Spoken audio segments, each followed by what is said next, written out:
we've been in the studio for the last 6 months. We went back and we re-recorded all 5 medleys, and then the 6th one as well. We wrote another medley, another 6th medley. So we have 6 pop medleys. We have Mark's medley. We have a rock medley, and then we went and recorded about 20, roughly, songs that we've had written over the last 40 years, and we went in the studio and recorded. So this is I'll play you a little bit of something. Hopefully the audio doesn't kick out. If it kicks out, you'll eventually hear it. I'll play a little of the song. Maybe I'll play up to the bridge, because Adam sounds really good in the bridge, and then the chord. Maybe I'll play the whole song. And what song are we playing? I'm going to play Pages. So for anybody out there that is a Seventh Heaven aficionado like me, like you'll recognize this song. It comes off of the Synergy album originally. Mm-hmm. It's an amazing, amazing song. And now it's even updated to sound even more amazing. So this song was written with a few people that wrote this tune. I had written the music, and then Tony DiGiulio, our very first singer, was involved with this. So was Anthony Fedoroff, and then Jeff Vincent, Al Pimani's kid, Jeff Pimani, but he goes by Jeff Vincent. He's also a writer on the song, and we wrote this song together. And then I think there's one other person that might have contributed a line or two in there. Could have been. I remember the sessions a lot. I remember being in the studio, sitting with you guys, going over. I remember you sending me the original musical bed, and adding some of my own lyrics at the time, a whole totally different melody. And thinking I had this cool thing going on. Richie's gonna love this, and then it was this, and I'm like, scratch my stuff. And Frankie I think I want to say when we did this might have been a drum machine on the original recording. When I gave it to Frankie, he added such a rock drumming aspect to it that I went back and I recut the guitars and reproduced it in a completely different way, and I reproduced the keyboards in a different direction as well.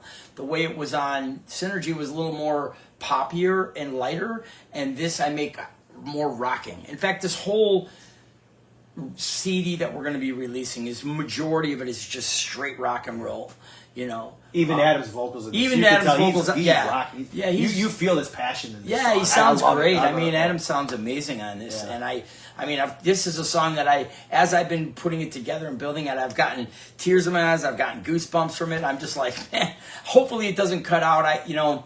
I don't know if it's a volume issue, if I have to make it softer. I don't know. I'll play it at a medium volume. Hopefully it cuts through. If it doesn't, just sit tight for a little bit, because we'll come through. I'll come back in a minute. We'll talk more, but I'll let you hear it. And as you see, this is the session, and each one of these things are tracks. And you can see this is a lot of stuff going on in this song. So this is probably somewhere around 200 tracks. And the orange signifies Frankie's drums and all percussion, shakers, tambourines, cymbals, anything we have on drums. All these are bass and guitars in the blue. The signification of the lighter blue is I'm using a Rockman on a couple picked out things. Some parts I toned down from old parts, or I killed them and just turned them off because I didn't want them in this rocker version. So I turned some of the tracks off, or they're not even really heard. The yellow, all these yellow are all the keyboards and synths that are programmed here. The red is Adam's lead vocal. The green is Nick's vocals. The blues are majority, some of that's mine. This is majority mine. And so this is just, and then these are some samples and things that we used in sounds. And then there's a master mix on it. So. And I'm going to refrain from singing, even though I want to sing it so bad. So these are all the waveforms that create this song. Each one of those lines is a sound, and if I zoomed in on it at a larger level, you could see actual waveform itself and see every single waveform that goes on here. And there's hundreds of these tracks that create this. And really, does it need all that? I don't. Not really. It's a production. Seventh Heaven is part of Seventh Heaven is about production, and I like layers. Maybe I can even isolate a couple layers and show you like how I build. I think I've done that a couple of times, but maybe I can take this song and dissect a couple parts and let you hear what's happening on the guitars or why are there multiple keyboards. I put a keyboard line in this chorus that was not in the original song. It had everything to do with how the song was built and the way it was operating. So I put a keyboard on that kind of plays along with the melody and kind of dances around the feel of it, and I think it enhances the rhythm of the track. So that's something I did. I'll play the track, and then maybe I'll dissect a couple parts and you could hear a couple parts of what I'm talking about. This song is pretty close to being finished in terms of mix. It's pretty there. It's subtle tweaking. So right now I make a mix of that. I take it and I go into the car. I listen to it in a couple different environments, and I say, is the guitar loud enough? Is it too loud? Is the kick drum loud enough? It's little subtle things. Does the vocal need to come up? Something that need to come up or come down. Those are things that I look for. You're coming in a little bit right. My son Michael's gonna close the doors because it's about to get really loud in here. So we're gonna play this song. This is called Gauges. This will be one of the songs coming in that'll be played on. It'll be on the Rewind record that'll be coming out. We'll probably put this in the set too at some point, but hopefully it doesn't cut out and you get a chance to hear this.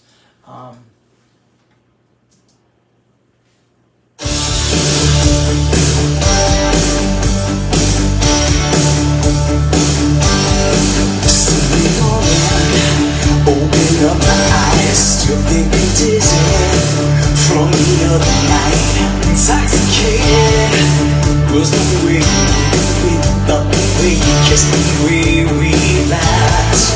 Could be crazy, but I think you have. Here's something maybe, so let's not move too fast.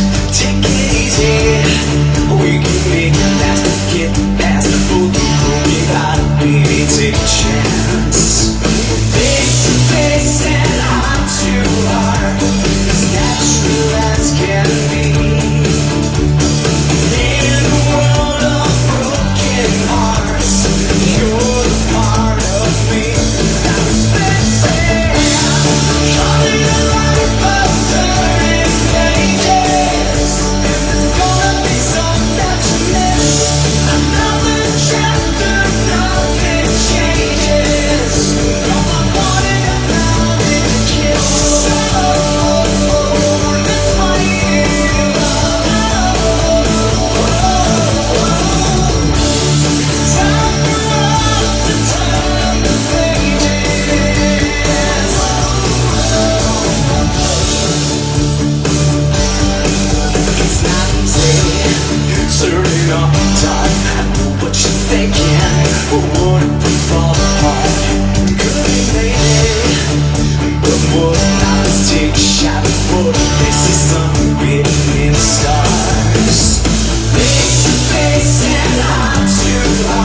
So that was that. I don't know. Let me see if there's. Let me look on chats. Can everybody?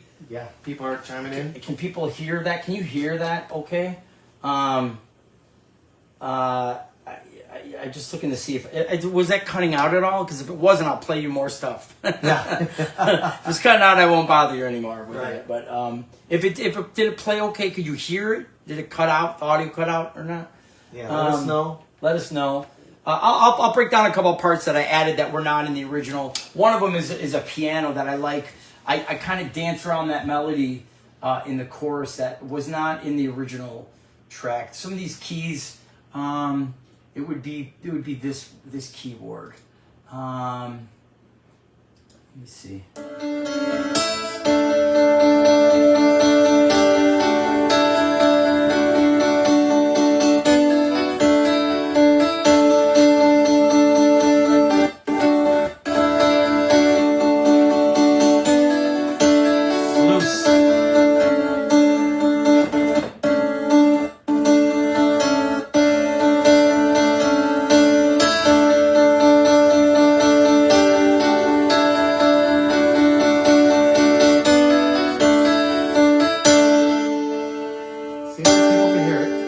People can't hear it. Did not cut out at all. It played good, no cutting out.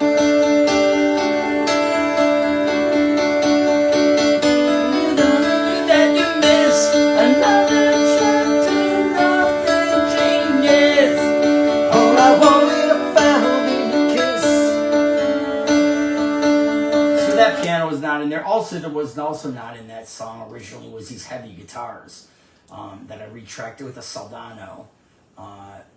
These guitars, let me bring them back to this. Yeah, these guitars were not in the original version, and they're heavier, you know. If I just played the guitar, like let's just play Frankie's kicks, snares, hat, and the bass, and then you'll see this. Just this in itself, in the rawest form, is as rocking as you can get with. But it's heavy because it was not in the original one.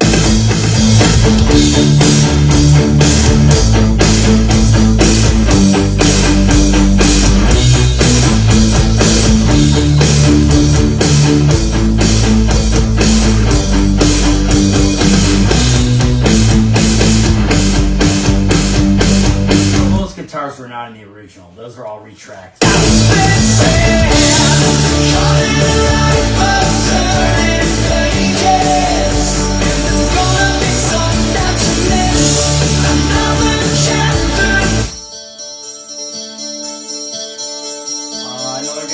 Another guitar here, another 3 guitars, different parts, you know, just the guitars in itself, just layers of guitars happening with those parts, with this layer.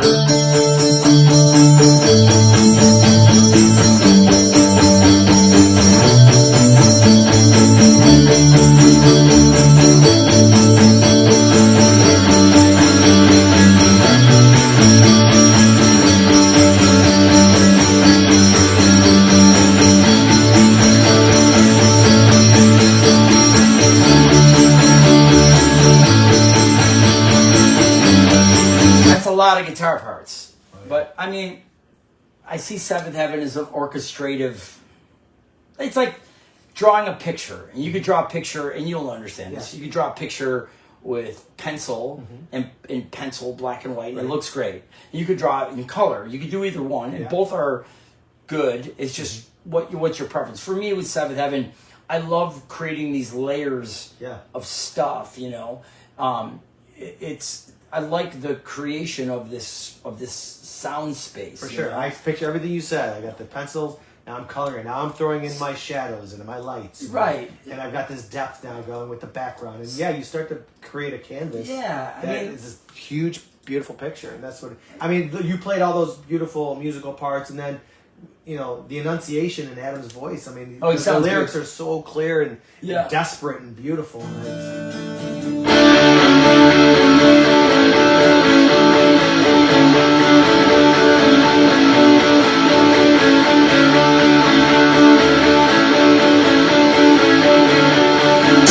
All I wanted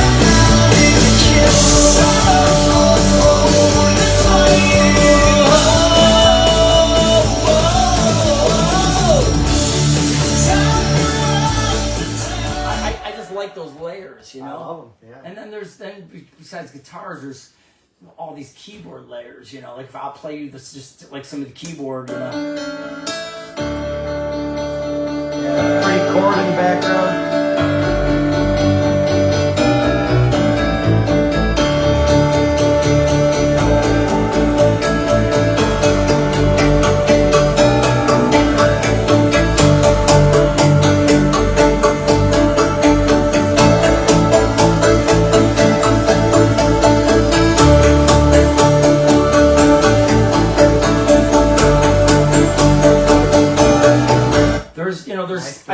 I'm dancing around. Yeah, I'm creating rhythms within rhythms. You know what I mean? With synths. So I like syncopated keyboarding. I get that from.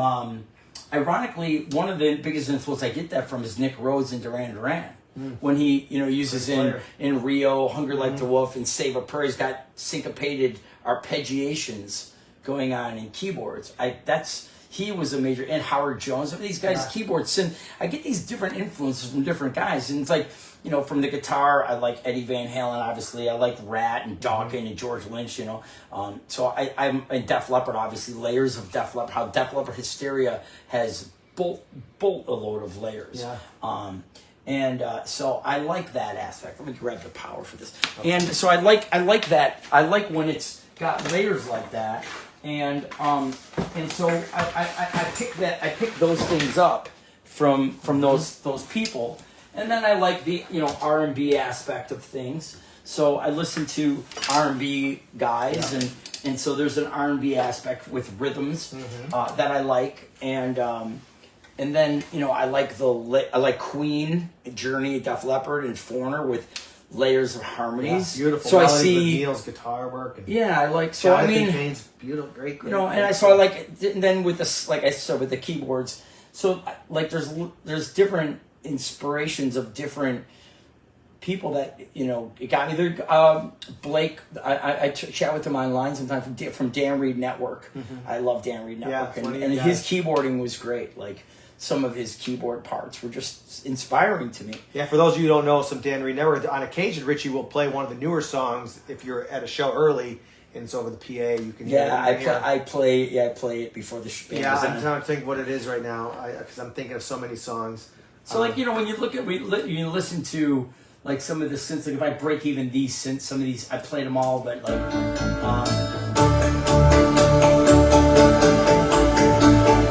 take out the piano.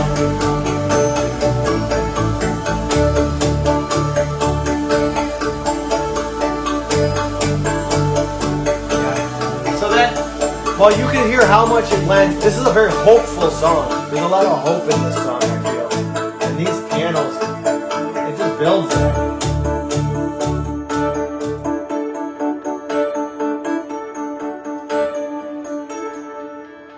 So these, this marimba.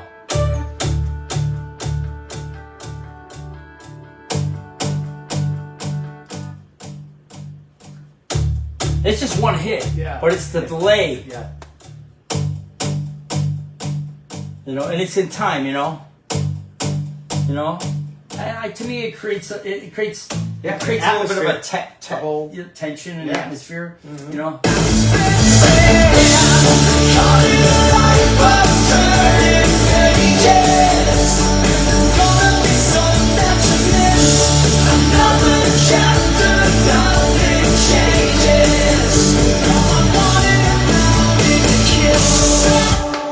Go to another tune, that's Pages, and that's coming. That's got you guys. That's going to be on Rewind.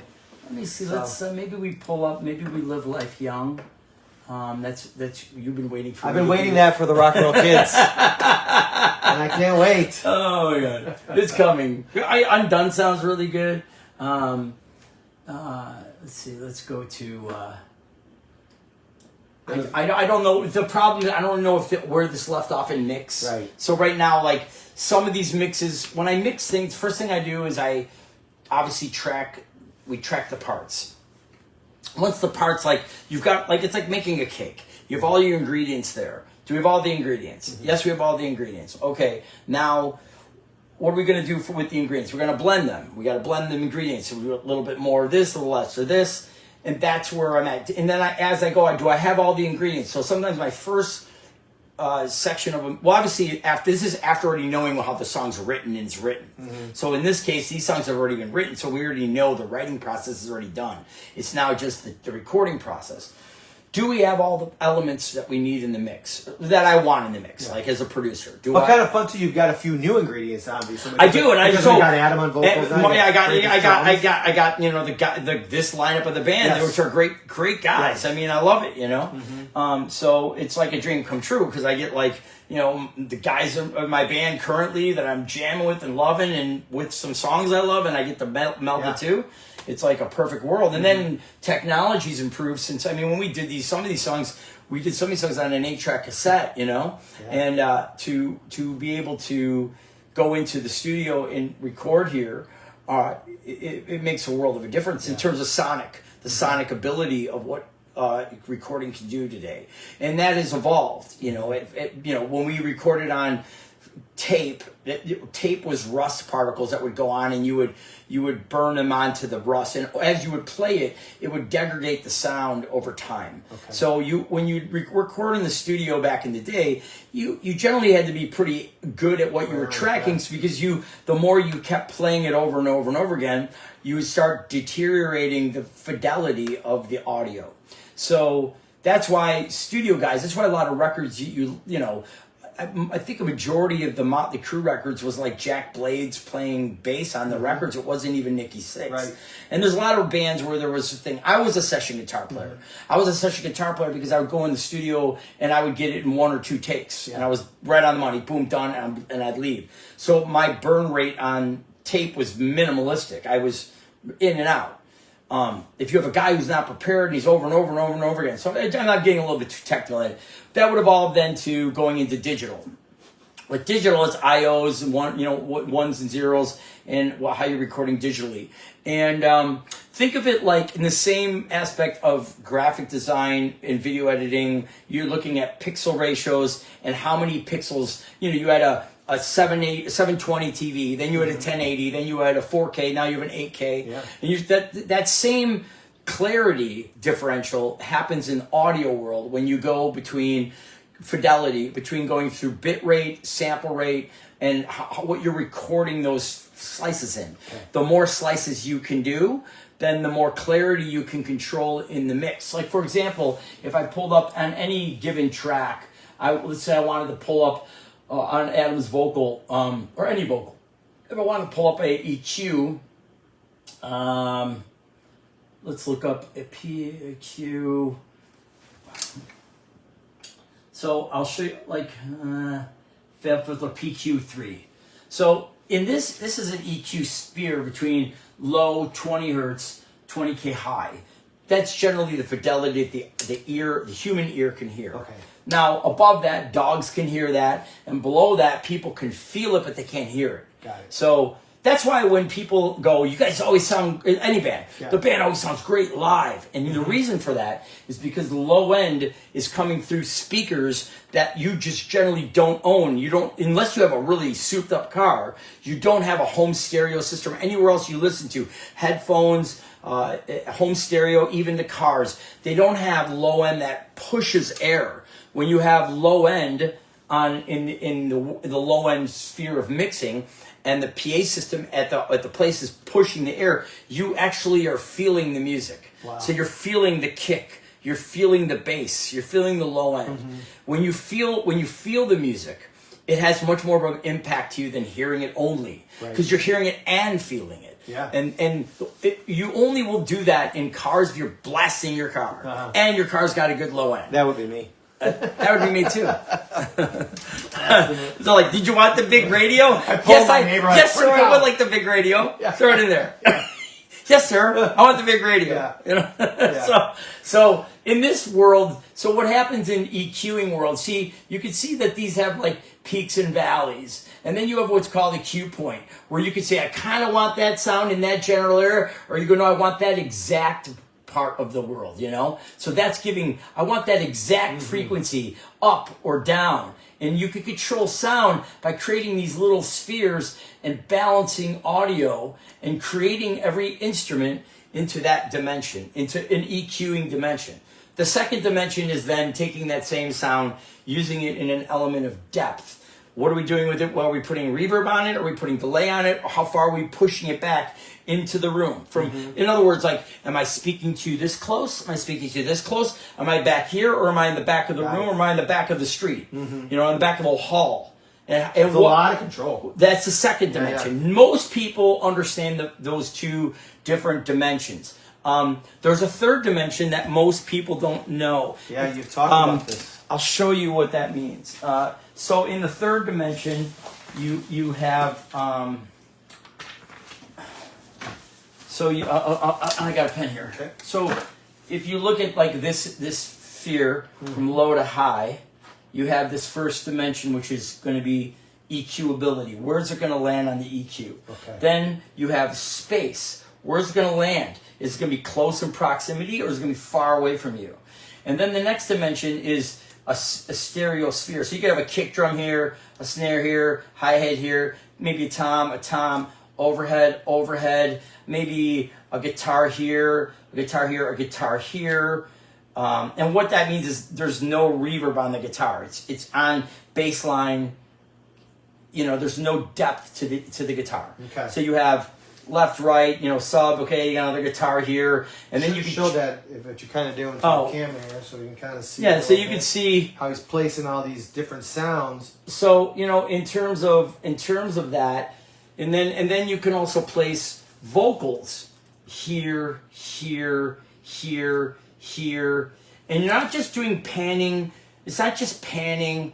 It's a combination of panning, depth, and EQ ability. So when you're layering vocal harmonies, when you're layering a stack, you have your first vocal, and then you layer another vocal. You don't want that to step on the other vocal, not just only in all of the elements. So you want to maybe have that other vocal rolled off a little bit. You want to bring it back to a different dynamic of the left-right sphere, and then what element of depth, you know? And the lower the harmony of the vocal, the more point of center I make it. The higher the vocal, the more wider I make it. Okay. So that's why when you hear our vocals, when they're stacked, they're layered, they're creating this 3D sphere of 3D element.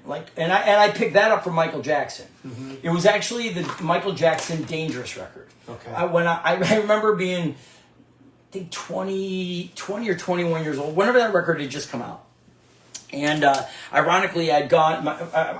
My guitar tech Mikey at the time, his girlfriend Kara ran a tanning bed, and I go to the tanning bed before big show, and I'm going to go tanning. I'm laying in the tanning bed, and I'm listening to the headphones, and I'm like, wait a minute, like what?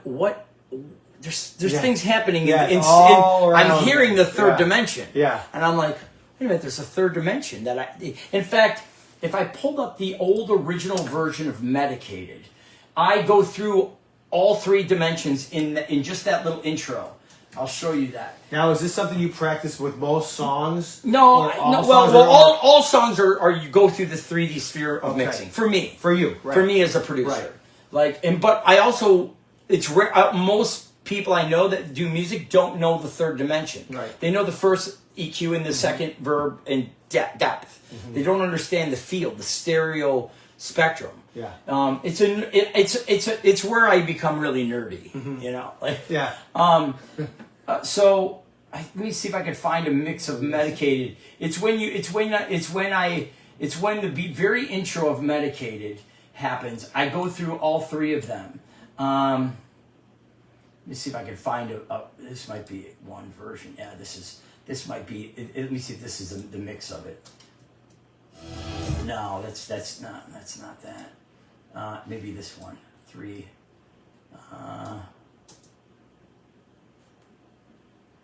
This is a demo. Yeah, that's a demo. So when you hear the click track, that's how when I write the songs. Hold on, this is it probably. This is probably. Yeah. So if you look just this intro of this song, you'll hear the music and the vocal filtering out and going through. It's literally. Now, are we playing original? The very original Medicaid. When I reproduce this new one, I'll do the same. Okay. But this is the last step that I would do to this. Okay. To create this effect. But if you listen to this, it's doing exactly what I'm saying here.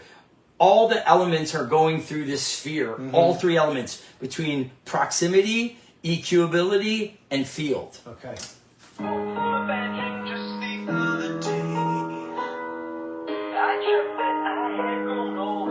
So if you listen to the headphones on, you would hear it. Yeah, I can feel it and hear it in the studio.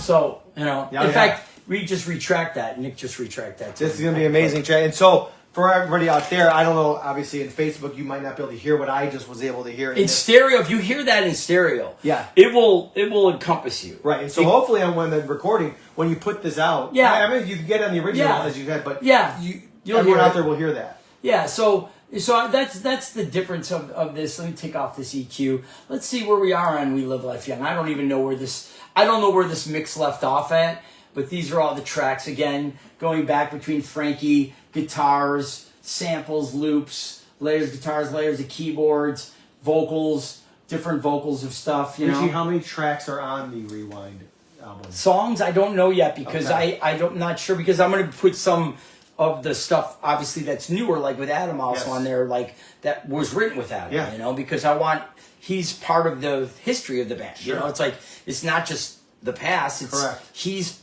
you could say he's part of the past, but he's also part of the present. So he's just he's becoming the longest tenure.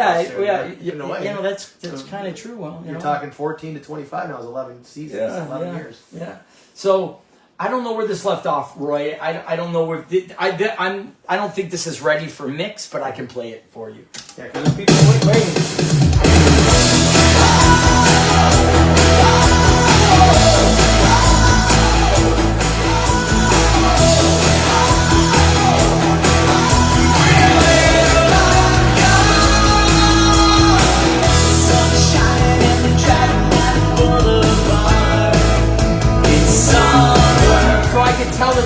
I can tell this is not in mix mode yet because this automation is not on. The automation is the volume of how loud is a vocal. How loud is a vocal in the mix relative? That's an automation. That's the last step I do is automation, and this is not an automation, so it's not there yet. But the parts are here. It's all the parts are here.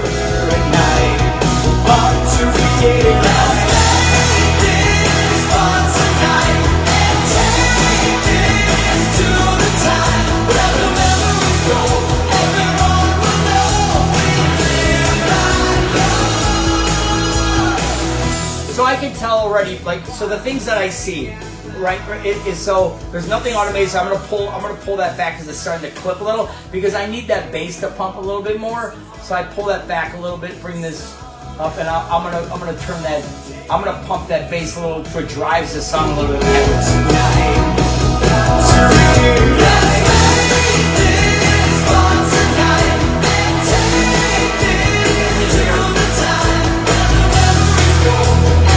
I'll drive that bass heavier.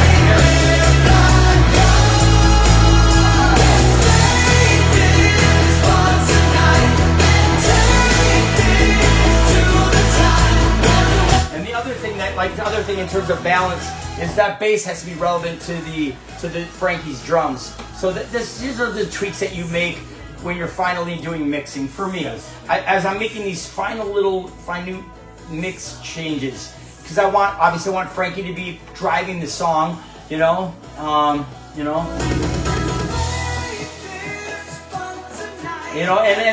go, well, so I want Frankie to be driving the song with the bass, so the song's moving. The guitars are filling, but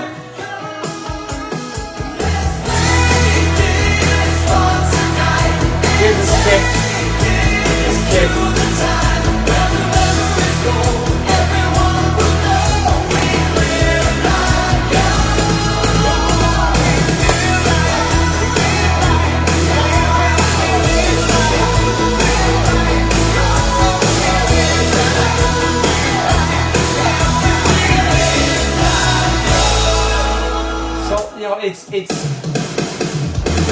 know, it's balancing. It's balancing. You know, okay, and then you know, is that the best take of Adam? Is that the best take of this vocal? Do I keep this keyboard? Do I keep this guitar? Do I take this guitar out? You know. Now we have an understanding of why sometimes it does take time. It does, because I have to listen. I have to listen to some of these songs. You know, I have to listen to it from scratch. I think if there's anything else, let's see in terms of mixes. So let me see where I am in mixes. So yeah, so I'm starting to go through mixes, like, you know, with Gravity. You know, like we retract Gravity. We retract a bunch of stuff off of Silver. Gravity was one of them. Cellophane, Medicated, Kill the Cycle, Right by Your Side, Ghost in Me. A lot of gems. Undone. You know, and it's going through and finding, you know, like I was listening to this mix and I'm like, I'm not content with the way I've EQ'd my guitar. I want it to cut through, so I have to listen to it a few times in the car and go, all right, do I add a little bit more of a certain EQ so that guitar cuts through, you know? So those guitars right there, you know?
Most people don't hear my other guitar part that I play in the chorus. I'm gonna turn it just a hair up. Okay. You see, I want people to pick this guitar up. I even went back and retract a Rockman playing it so that it would stand out. Let me play it against the bass. You would be able to hear this guitar part.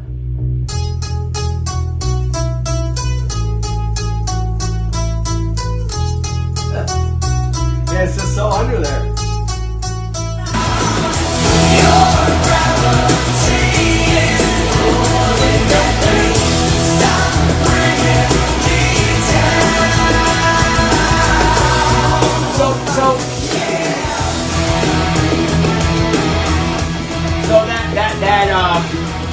Like that guitar, I can get that guitar I can get that with a compressor limiter. I can bring it in and kind of like force it into a compressor and a limiter. Compressor and limiter bring it to a volume sphere, and you can make that closet as tight as you want it to be. Yeah. You know, like I'll show you what I mean by that. The basic one.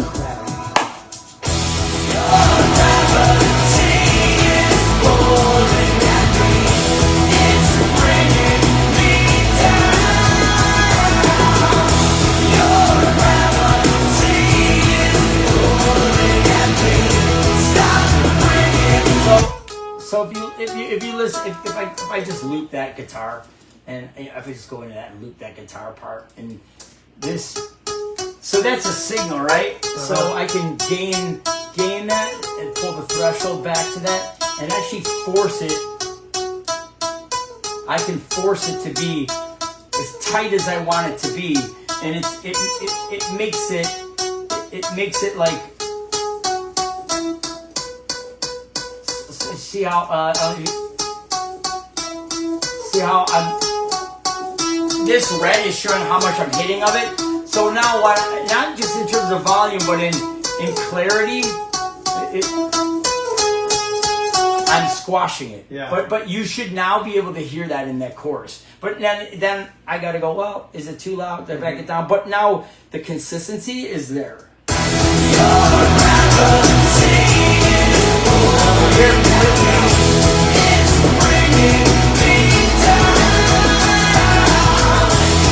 But I don't want it to take away from the melody. No, because I'm always. And but the melody, the vocal. Never let something kill the vocal. Yeah. The vocal wins. Yeah. And the tug of war of, Yeah. of EQ ability and That's the, what I wanted to hear. sphere, Yep. the vocal wins. vocal wins. Especially the lead vocal. People want to He sing. wins. He's the king of the hill. We all bow to thee. No, he or they or she or whatever. Whoever's Yeah, singing the whoever's lead, singing. you're the king of the hill. Yeah. You're the king of the mic. Get off the mountain. That's you. You're out of here. So let's show. Let's open up Medley 6. All right. Hey, whoever's still out there, we got more people still watching, which is great. 18 views. People watching right now. So we'll go to Daddy Farrington. although we pick up viewers as we did because we were right over 2,000 4,500 or 4,000 Yeah. 4,000 people saw us chatting Yeah. earlier. 4,400. Wow, 4,000 people saw us just yapping away, I know. just talking up a storm. I know. It's my day off. I'm working. I never have a day off. This is what I love to do. No, after this, we're ordering shirts. We're doing. Yeah, we got to order photos. You got to order sure. We'll play a little medley 6 and then we'll get out of here and we'll let you go. But this is pretty cool. So this medley was completely as crazy as I am with all what we got going on. I'm like, let's do another medley, because we have nothing to do. Yeah. You know, let's just add more work to our workload. Yeah. Let's start with 150 songs, everybody, and bring it down to the next 100. Yeah, and then another 50. Yeah, well, I mean, when I write records, I write typically Yeah. 50 to 100 songs for the record. And that's why I've written over 5,000 songs, and we have 1,000 songs for Seventh Heaven. 1,000 original songs released. Crazy. But it's funny. One of my best friends, Tony Keys. Tony. Tony says he's right. He's the one that brought it to me. I didn't bring it up to him. He goes, in a really weird way, he goes, you work the best when you have a lot on your plate. Yeah. And I said, I know it. And it's kind of strange, I guess. He pointed out to me. I said, yeah, I guess maybe so. I don't. It's not like I willingly are like, oh, come on, throw a bunch of work on. Hey, I'd much rather have lots to do. Yeah. Than have just a little bit and trying to figure out what's next. Yeah. Give it to me. Bring it. So when I build medleys, I sometimes will, not all the time, but sometimes what's happened when you first build Medley 1, it was really easy to pick Hotel California, Summer 69, main songs by an artist. Living About a Prayer. Yes. I mean, you already know what those, right. And for the record, we haven't played Medley 1 in a while. We're about to bring it back. So it's actually going back in the set in full because we went back and re-recorded. Yeah. I recorded everything. So Medley 1's going to be coming back in, and 2 Medley 1 and 2 have not been able to be released or bought for years. Yeah, they ask, people ask all the maybe time. 10 years. So those are coming this summer. And so, the Unplugged people ask for a lot too. The Unplugged is coming. Yeah. Not like I don't have anything going on. I know. Come on, right? I'm crazy. I know. And it's great to see so many Unplugged shows this year again. Yeah, it's fun. I love it. I like doing the full band Unplugged, Yeah, very fun. It gives a whole other dynamic to the band. You know, I don't throw picks and the big, all the tracks aren't there, all the stuff. I mean, people hate that we have backing tracks, but I'm like, hey man, Look how it's all me. beautiful it is, That's me playing. Yeah, that's all these, you can't see it right Yeah, here. you can't, And people the have seen it, keyboards. but all these keyboards. Yeah, I mean, so, but it's fun putting these things together. But as they get on, you go in Medley 4, 5, 6. Well, really 5 and 6. Sorry, you've already exhausted Hotel California, Living on a Prayer. Take it You easy. Give Love a Bad Name. You've already taken the Yeah. best. We've taken Eagles number 1, 2, 3, and 4th song. Right. We're on number 5. Right, exactly. So like that's the thing that's interesting is you got to try to find, will they fit and will they work, and will these same songs, and will they connect and will they flow? Yeah. And it's fun though too, because at this point, aside from just those songs from those big bands, I love seeing the little hidden gems that get thrown in there. I do. You've got the Hooters and like and we dance. And we dance, right? You got whatever, a John Parr song over here. And now here in this one for me, you guys will hear in number 6, I love the Richard Marx. So for me, I'm like, you just I would never have expected. We'll play part and then of it comes. They will play part of it. Yeah, so that's what I kind of like about Medley. I've done. There's a few things about medleys that are interesting. One, they always start at one tempo and they progressively get faster, and then they retard back down at the very end. They pull back. Yes. So in music, you just pull it back. Yeah. It's kind of like a classical movement. If you went to a classical piece and you saw a classical orchestra, they would pull back on that. There'd be moments, and so I always taught the band to view the medleys as movements. The songs are movements that you're going to move between. Then there's correlation of how are they arranged in terms of the melody, the key, where we're playing, and does that key transcend to the other one? Then the other one is the hardest, is going from simple time to compound time and then back to simple time. It's geeky things, but it's going between a 1, 2, 3, 4, 5, 6 to da da da da da da da. Like in this one, when I go into Bryan Adams and then Heartache Tonight and then Tears for Fears. Tears for Fears was supposed to be in medley 4 and 5, but because of the galloping, I couldn't come in and out of it. Yes. So every medley you have to be careful of when you're coming into a shuffling triplet. This is so interesting, especially someone like me, because I had asked Richie a few weeks ago. I'm like, oh man, I really think this Tears for Fears song could be over here. And then when he explained to me why it exists where it exists in this medley, it made total sense. And I did it to show. Oh, I mean, I'll give you another good example. Of I'm Still Standing by Elton John. If you come see us play Medley 4, the crowd sings and reacts to it. What some people don't know is that actually was originally in Medley 3, and it did not go over in the context of what it was around. Sometimes a song does not go over in the context of where it is, where you're coming in and out of it. Sometimes you have to force it. Yeah. Sometimes you're like, I understand you're going to have to train them to flow with the flow of it. Yeah. And like in this case, like I have this nice, it slowly comes in, and I go right into Loverboy, and then I pull back on Human Nature but what Adam and I have been wanting to have Michael Jackson's Human Nature in a medley, because it's an amazing song. But it's funny because it pulls back. It totally does. But I'm okay with it. Right. It's just sometimes where I know, but I'm like we're leaving it. What you do to all of us is that you change the whole song. In the car, they just swearing up a song. We all change the verse. It's like, I'm mad at you now. You ruined it forever. Then why'd they go to the second verse? Right. And they do it to everything. Why did they do that, Sometimes I change keys to the song relevant to what's around it, too. Yeah. Because there's, in theory, sometimes there's a relevant major amount. There's also, in every medley, there's usually right in the middle a pullback. And the pullback is there for a reason. It's like in Medley 1, Every Breath You Take. I was literally going to say the police always seems to do it for you. Well, Every Breath You Take, it pulls back because it gives everybody a breath, in the band. We get a chance to calm down for a second, reset, catch your breath, catch your voice, and then go to the second half. That's you see it like almost as... It's very deliberately put there. Yeah, it's deliberate. I always put something deliberately somewhere in the medleys to reset the band. A place for the band to tune. A place, somebody could go tune for a part. Literally in real time. I'm there's a lot going on when people think I just whip songs together. I'm like, it's not really that. It's a lot more complex than you would think. Yeah. On how I build them and why I build them that way. But there's but it works. Once it locks, it locks. And I feel like, and I've heard this one a lot of times now, so it's locked. It feels very locked. This number 6, and from where it started, like I said earlier, you got 100. We had 150 songs on. Well, actually, I forget how many, but there was a list, and it's like. I actually had 700 songs. I brought them down to 300. Nobody started knowing about it until it got under 200, and about 150 I started including other people. I don't even include anybody in the beginning of it because they'll never see it through. Yeah. They don't have the patience. Right. I do. It's one of the So sometimes I'm included, but don't tell Nick. Just kidding. So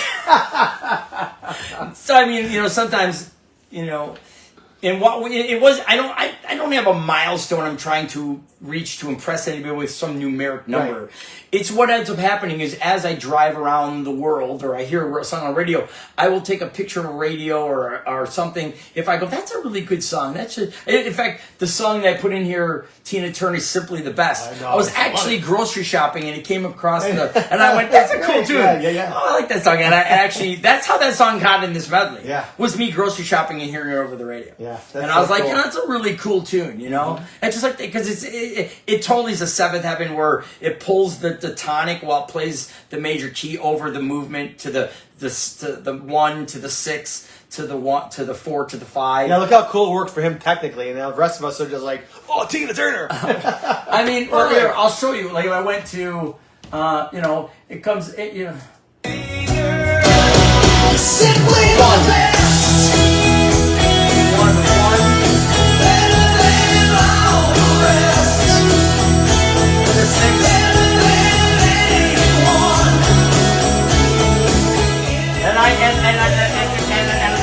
And I put the guitar, totally absolutely. put the little stuff stuff on on the guitar. Yeah. I know. My little picking. I tick, hear it ding, every ding, time. ding. Lenny and Nick make fun of me all the time. Ding, ding, ding, ding. I know, I'm like, it's whatever. great. That's Make fun of my picking. That's the style. That's the style. It starts out with Heaven, Richie and I were on a real big Bryan Adams kick about a year ago. We're going to concert I know, together. and then we're going to the show event in November. So Yeah, you're getting popcorn.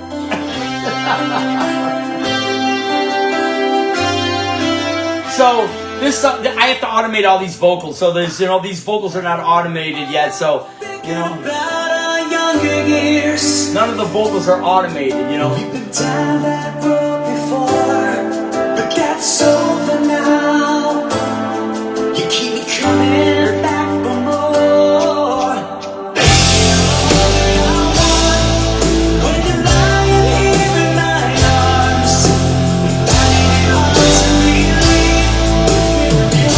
Go from C major to C minor. She's the only one I got. So those vocals have to be automated. All the vocals are not automated.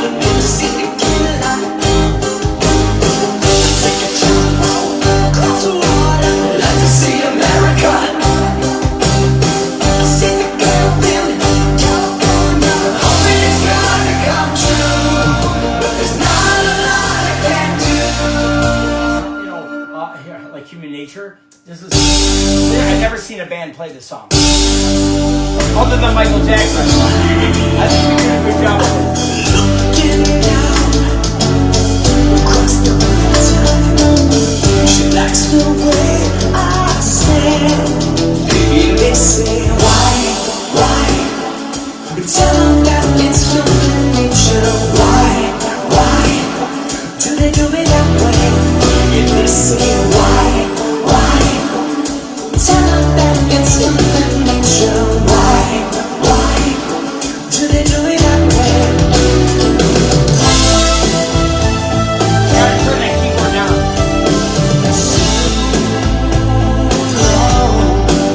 I've been looking too hard. I've been waiting too long. Maybe I'm wrong. Won't you tell me if I'm coming on too strong? 'Cause all of mine has been heard before. This time I wanna be sure. I've been waiting for a girl like you to come into. Another good one, Hysteria. It's funny, I totally nailed this guitar.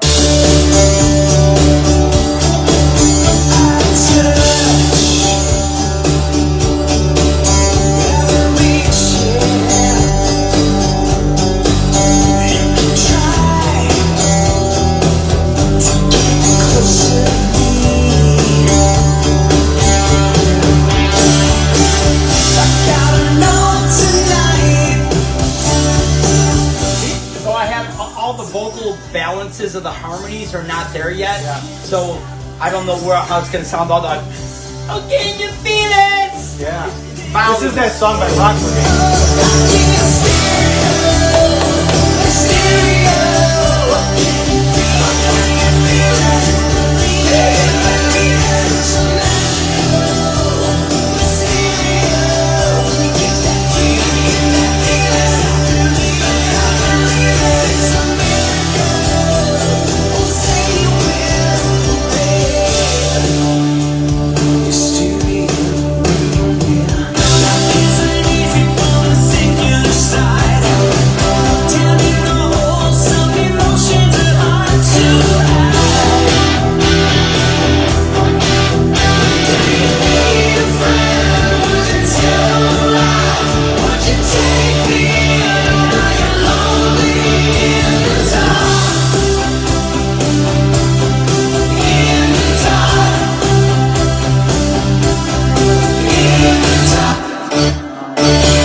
Nick does a great Billy Squire.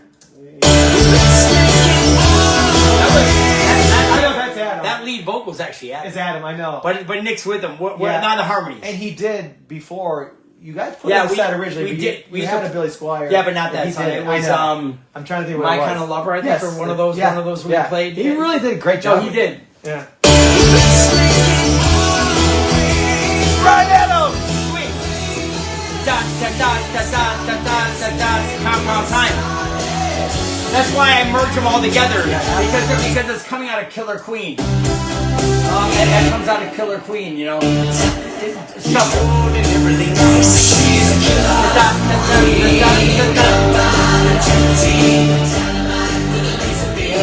That's where you'll hear the Tears for Fears. Compound Time again. The Compound Time. Yeah. It still says compound. Yep. And all these in a row are all compound time. And Tears for Fears will follow. And Tears for Fears, and then coming out of Tears for Fears, I go back to simple. I'll show you how and it works. Yeah. Because of the way the chordal works, the tempo, and the production.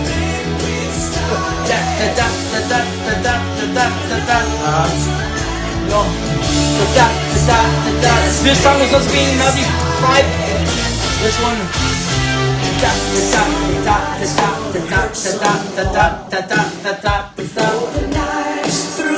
Then you know this one.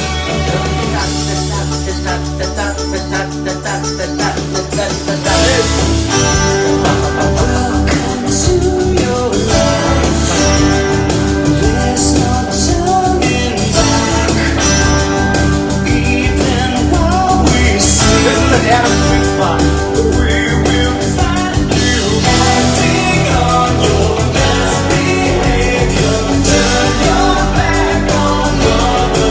Coming out of compound back to simple.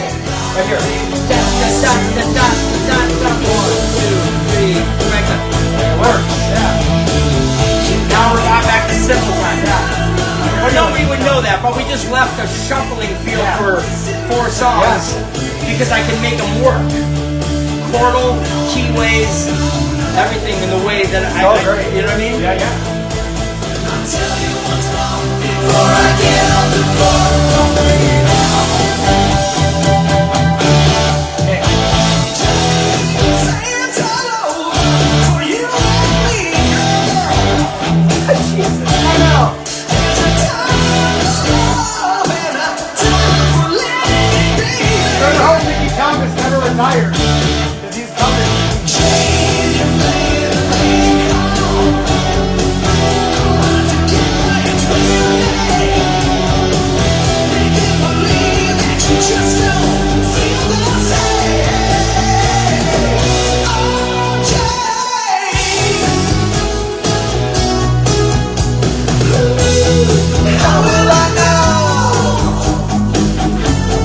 How will I know? How will I know if she really loves me? I say a prayer with every heartbeat. I fall in love whenever we meet. I'm asking you 'cause you know about these things. This is like ease with him. With my girl. Want to hear an awesome one? Yeah. I've never heard a band. I never heard a band do this either. Because this was a hard song to do. Okay. To see America. Oh, I know. It's so hard. You came from somewhere that can't long ago. A sentimental tone. Where does it come from? To be created, to be created. Once in a life, should I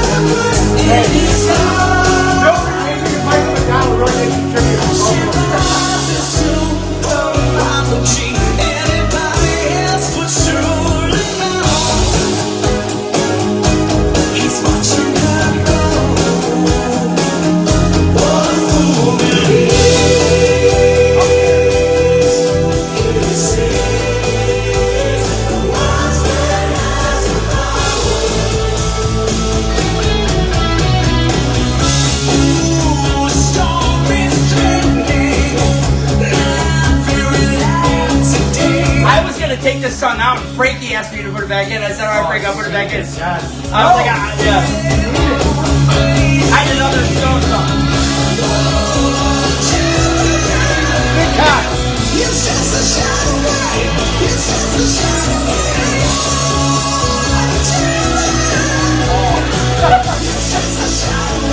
I like this. Great. He comes in, he goes, we're doing it. Yeah. All right, let's do it. Let's do it. A little weapon. Let's do it. Listen how good Adam sounds on Born in the USA. Dude, I'm like, dude. Yeah. I was like, Adam, you sound really good on it. It was playing through the PA the other day before a show, before we went on. I said, dude, you sound really good on this. Listen how good I wanna Adam, hear it. listen how good he sounds. His vocals solid, you know? Born down in a dead man's town. The first kick I took was when I hit the ground. And the black and dark, that's a bit too much. Then you spend half your life trying to cover it up now. Born in the USA, I was born in the USA. I was born in the USA. Born in the USA. Just like life. It's like right. I had to program the horns. I know. I like to listen to like, what is he playing there?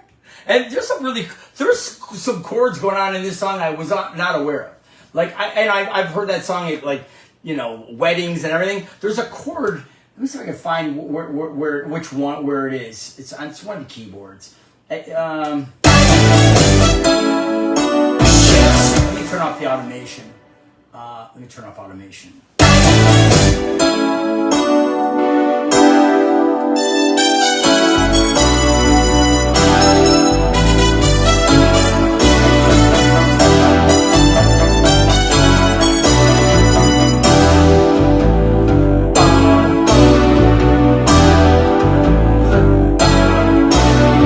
That chord, the chords in that area, they're not common chords. They're almost like a jazz chord. They're not common chords, you know. Let me turn automation back on. Read. Let's go back to Everybody out listening is having a great time, so it's so super fun. Thanks for hanging there, listening to this. Oh, you know, it sounds good. There's another thing. A lot of guys I don't like. Eddie Van Halen used to play this. He was one thing I picked up from Eddie Van Halen was not only like his tone, his brown tone, but I like his articulation of rhythm. And most people are, oh my God, Eddie Van Halen, great solo guy. He's a great rhythm guitar player. And it was funny because he plays this a few times. It's not prevalent on the recording, but he articulates these parts. Okay. So when I recorded it, I really made sure I articulated it.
staple in the acoustic show, so it's kind of cool to hear you guys do it this way. Because you know, for years, I'm gonna solo out all these vocals because most people do this. I haven't listened to this solo. I already know that we hit all the harmonies, but most people don't sing these harmonies correct.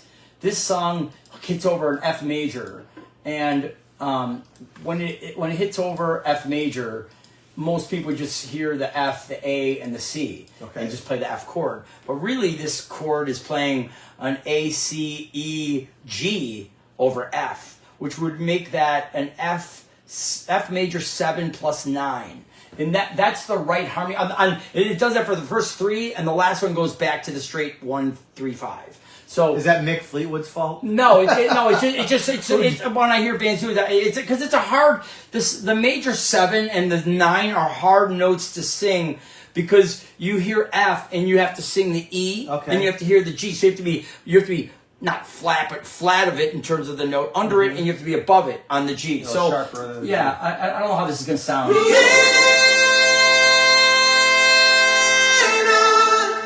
So this is the trick in automation is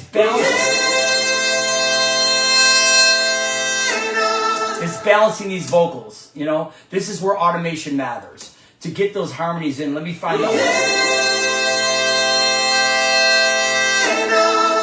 There you go. Let me find this other harmony.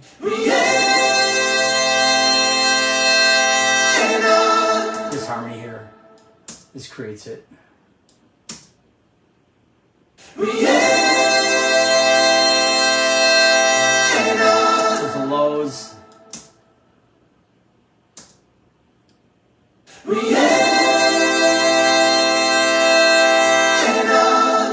Rhiannon.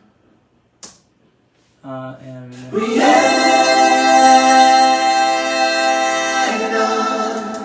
I'll go back to this one.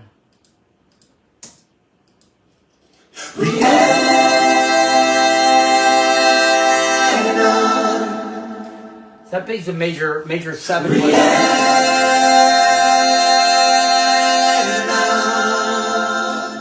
That's a different chord. Yeah.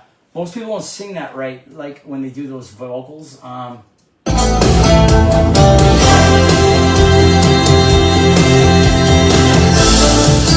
a straight major.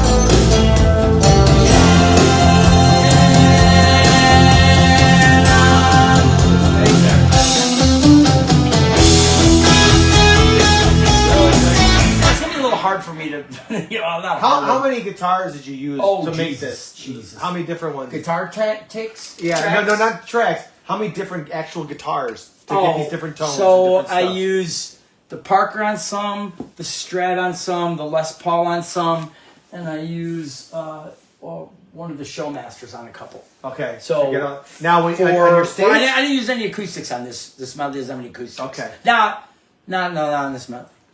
No acoustics. Not even on the Rhiannon song. No, because it's picked. Okay. So Rhiannon, it's not an acoustic. We played it acoustic, but the song was always recorded.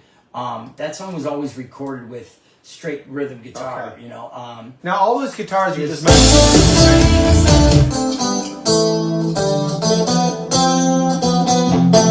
Okay.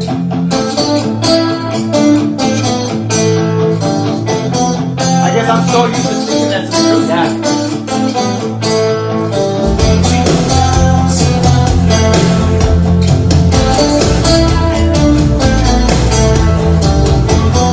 That's great drum.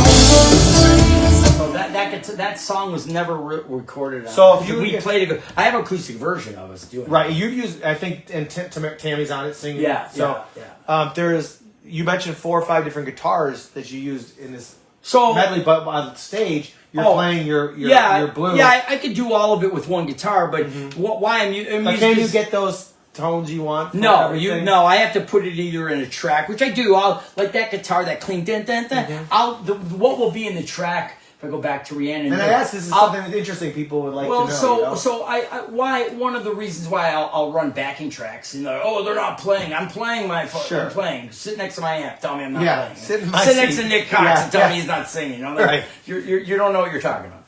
But so what it is it's because like if we played this song, if it's really going to be up to Nick if he wants to play guitar on it.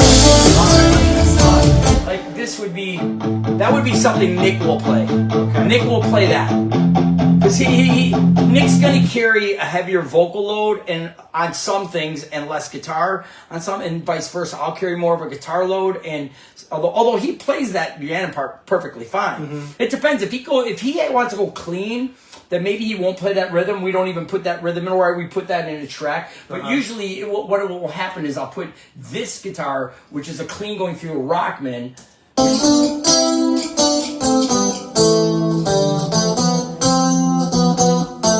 me playing it 3 times through rock med, left, right, center, Okay. and it's very clean. It's that very That's that really clean pretty. top Right, end. right. It's like almost glistening. Yeah. It's hard to get that live, to sound that clean live with my amp. So you could do it with you'd have to set it up a little differently. You could run that into that on a different channel than the rock sound, and you could probably have a way to do it to make it work. You could do it live if you wanted to have a switcher and do all that. It's just too much for what we do. Especially with a medley, you're Well, and through playing yeah, really it's not quickly. the trade off is. If we were like the Rolling Stones, maybe I would have switchers and we'd have all day to be at the arena. We could do 80 sound checks and we could, of course. Yeah. But to simplify the process, I'll put that guitar into a track and I'll play with it. I'll play, because it's me, I'm going to play exactly what I played on the recording. So I can back off my guitar. And how different, though, will your guitar you're playing... It'll be exact. It will be... Deadly exact. Oh, really? The difference will be is that the clarity will come from the track. Okay. The beef will come from me while I'm playing it. So the two, I do it in Medley 4 in Purple Rain. Okay. And when we go to Purple Rain, the track plays the clean glisten, and I play with it. I bring the body. Okay. I have to be exact. It's funny because like they're running a track. I'm like, it's actually harder. Yeah, you got to go right with it. You There's cannot no mess room up. for mistakes. Right. It's harder. I've done both. Go see us unplugged. It's harder to do with the track, especially if you do something like I just pointed out. Yeah. Because I can't make a single mistake. I have to be exactly dead nut to what I did here. And I did it, here. This is 3 guitars, left, right, center.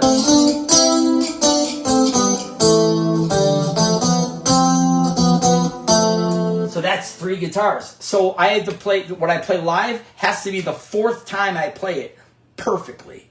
I can't make a mistake. Yeah.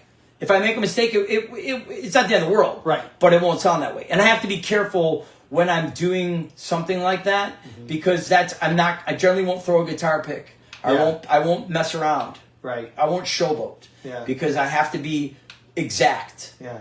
And I have to play what I just did there exactly. And there's times I have to do that on the show. So if you're in the contest waiting for a pick, that's the time to take you're a not sip. going to get one in re-edit. Take a quick sip. Well, you and could then get ready to catch. You could get one in the pre-chorus where I have to just play a chord or something where Right. I have to play that riff. Then Nah. you can have a sip of drink, and then I'm gonna be in another zone for about 4 There's gonna be like- 4 to 8 bars. There's gonna be this cheat sheet of when the picks are. Everyone's gonna know. Okay, they're coming. Yeah, it'd be like 4 to 8 bars of Richie not messing around. Go play Rhiannon riff for 8 hours. So let's go with a couple more songs, and we'll go Separate Ways. It's funny because the Separate Ways, I totally nailed the synth. Yeah. Perfect. Nailed that. Yeah. Because of these.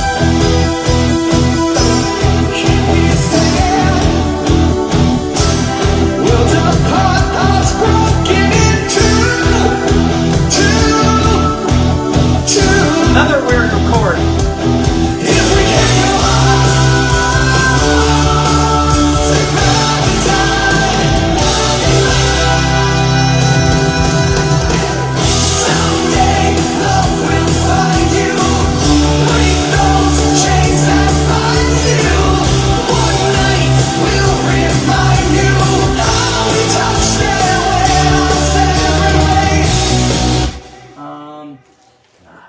Oh, here's your song.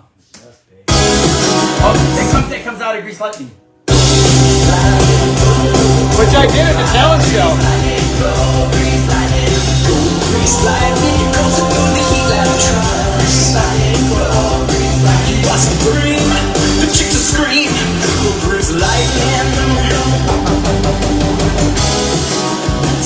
Richard!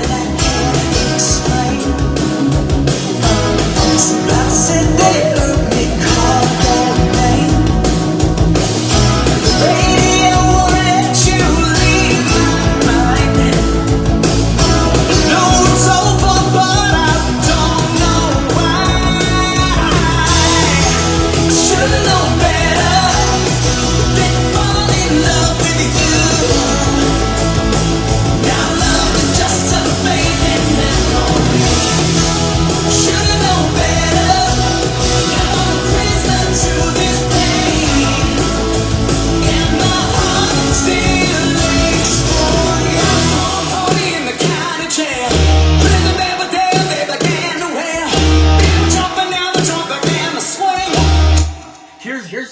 here's an interesting one. I'm gonna blow your mind. Okay.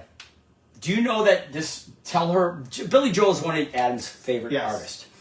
In fact, I think it's his favorite. Yes. I think Billy Joel is Adam's favorite. I make a lot of so I try to make references. I try to like put Billy Joel into Absolutely. a medley, especially if it's Adam's favorite. Let's take a look at him. So it's funny because I was looking up, and one thing when I'm on the fence between and one of my favorite songs is Allentown. I like the storyline of Allentown, and so I had Allentown. Allentown will likely go in the next medley 7, whenever I build that. Yeah. But I had Allentown in here. I had My Life. Got a call from an old friend. And then I had Tell Her About It in there, and I was trying to debate which one do I take, which one works in the context of where it's at. And it was interesting when I looked up. I always then will look up if I'm second guessing. I look up which one went how high in the charts. Yes. Number 1, did it go to 4? Did it go to 10? Was it in the top 20?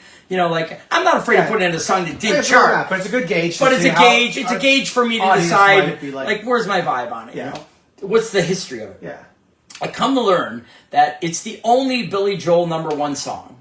I did not know that. And he has never played it live. Unreal. Ever. That's crazy. And I'm imagining being the A&R or the manager at the time when it's on MTV and it's a number 1 song, like, bro. You gonna play it or what? Bro. I want to be there for the conversation when he's like, no, I'm not doing it. And it's so weird. Wait a minute. It's the biggest song of the country right now. You're the writer. You're on tour. You're not going to play Tell Her About It. I'm shocked that's the only number I 1. have to find out the reason why. Yeah. I'd be willing I'll to tell you why. Christy Brinkley. Yeah, that's what I was going to say. I go, it's probably a chick. Yeah. It's always a girl. Yeah.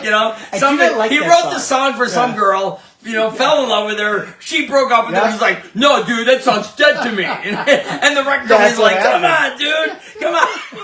Here's the 5. Here's $5. Come on, dude. Here's some catering. What do we need to do? A couple shots. I'm not doing it. Like, sure. Done with her. Okay, bro. Sorry, we won't be playing Tell Her About It. Probably said it in Yiddish. And then I want to see the reaction of a fan like, you gonna play Tell Her About It? He's like, no, don't answer it again. There's got to be a backstory. It has to but I was like, what do you mean he's never? Because sometimes when I do these medleys, the one thing I do like to do is I sometimes like to look at how did the band pull that song off live. If they play it with no track, or if they break and strip the song down, how do they what's their change to it? What elements did they keep, or what elements did they get rid of? Yeah. Like this song, there's a whole saxophone part. But then Billy Joel has money to hire a saxophone, a trombone, a trumpet. Because it's all the brass is in here. It's all about faith. It's all about soul. I love that song. Well, another one Adam wanted to do was the stripped down vocal one. What's that one? Where they River? No, the one where it's all acapella. Yeah. I forgot what it is. I know. He was like, we should do that. The whole band singing. We've talked. That would be great if we've talked about a few times where we talked about breaking. I'm like, maybe we do it in an unplugged show or something. But we talked about when we break it down. Where we break down a song where it's just because we've talked about. Doobie Brothers at the end of Doobie Brothers, we talked about that. There ain't what's that? Here's some funky Dixieland, pretty mama gonna take me. Or Seven Bridges Road is a good one. And take me by the hand, pretty mama. Yep. Dance with your daddy all night long. Yeah, all those harmonies. Yeah, we talked about that. I want to know. I can't. It's gonna come to me when we're done with this thing. But that Billy Joel song is. I can hear it. So I can't believe he didn't do this. So I got to automate all these songs still. All the vocals are not automated.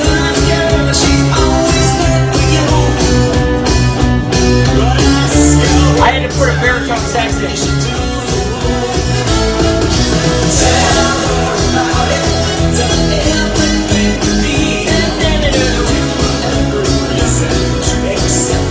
Little baritone sax.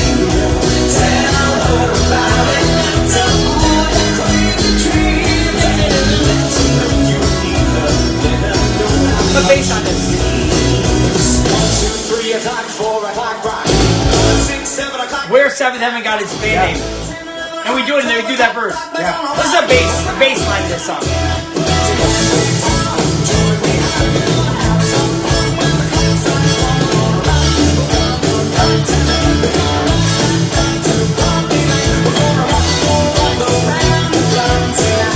Where's 7th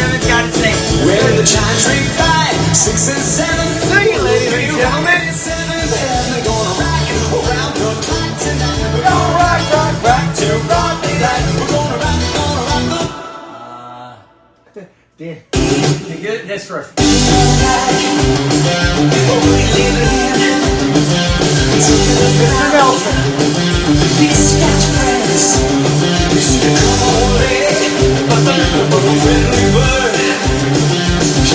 There's 9 guitar parts there. Nine tracks to make that sound. Because I wanted that thing to really gallop, you know? Like I wanted that thing to really.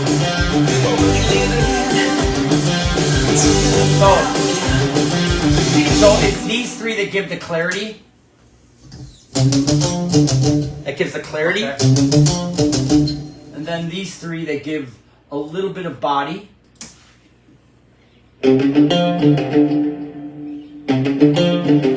then these 3 that give you the heavy, the rock to it. The heaviness. No, wait, where is it? This one? Is it these tracks?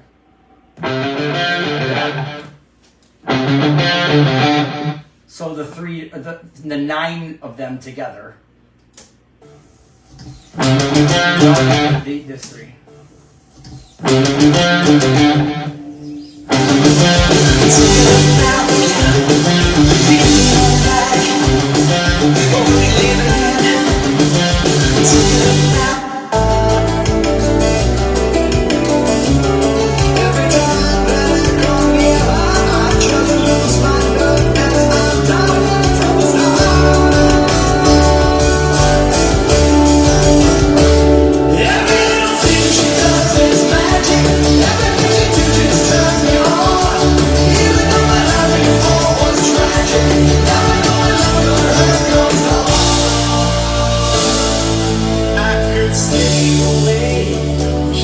You're right.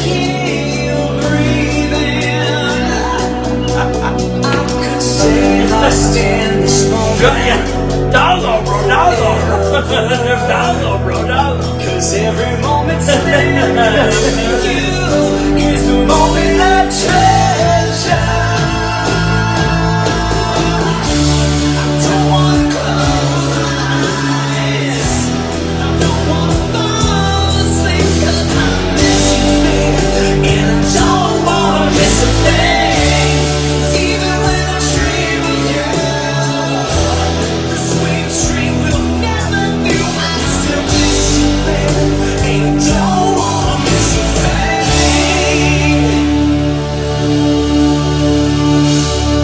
That's how it ends. It's a beautiful thing. I didn't play it all. I mean, just played parts. Right. But you know, it flows So well. fun, man. A lot of fun, A you lot know? of comments, everyone's in Or it, the comment, so, I'm not yeah. even paying any I've been attention. paying attention, trying to respond to people, so it's good. Everyone's. Some people have gone to bed. Some people are still listening. Anybody want to hear anything else? I know. Now's your chance. Until next time. Yeah. We order more merch stuff, and then I become Mr. Mad Scientist in here. My little water. Yeah. Get a couple chocolates. I'm Yeah. like, all right, man. I always like the Superman cup, but I always think it should be bad. Well, they didn't offer that. I got you know And so your dad funny. is super- You want to know what's so funny? So that cup was at Woodman's in like the birthday gift aisle. You know. Yeah. You know. Like, I'm like, that's a good cup It's for a my great cup. water. I don't have to refill my drink. I go through so much water. It's a pitcher. It is. It's a picture. You know. Yeah. Like, you know. Yeah. Every night I fill it up. When I come home from shows, I'll go through like maybe 3 or 4 of these. You know, good for you. after a show. Yeah.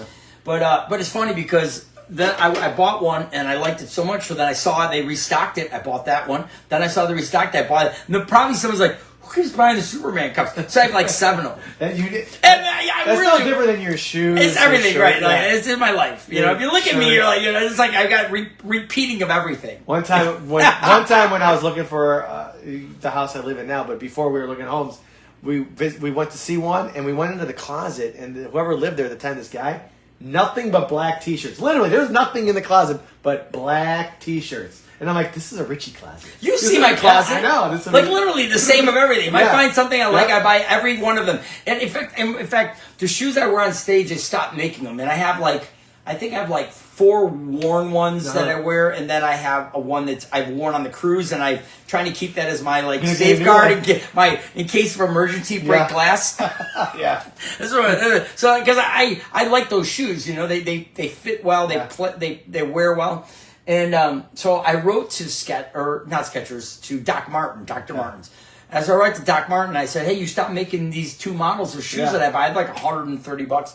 I'm like, will you make them again? Making those, and they still don't make them. I told them I'm committing. I'll buy 10 pairs of them. If they offer it again, I'll buy 10 pairs that day. No, it's kind of funny. I always love that you write to things, and you literally do. He writes to places all the time. All the time, and I do get shit changed. I do get things changed. I know, it's awesome. It happens a lot. It's so true. It proves that it works. Like, it does work. Write a letter. I do. So I have a friend of mine. One of the fans that came to see the band a lot is a guy named Andy Unmanson. He's high up at Woodman's. Mm-hmm. So when I go grocery shopping and I don't see an item that I know exists, I ask him, "Will you stock it for me?" And they do. They actually stock. I tell him which store, and he stocks for me. Thanks, man.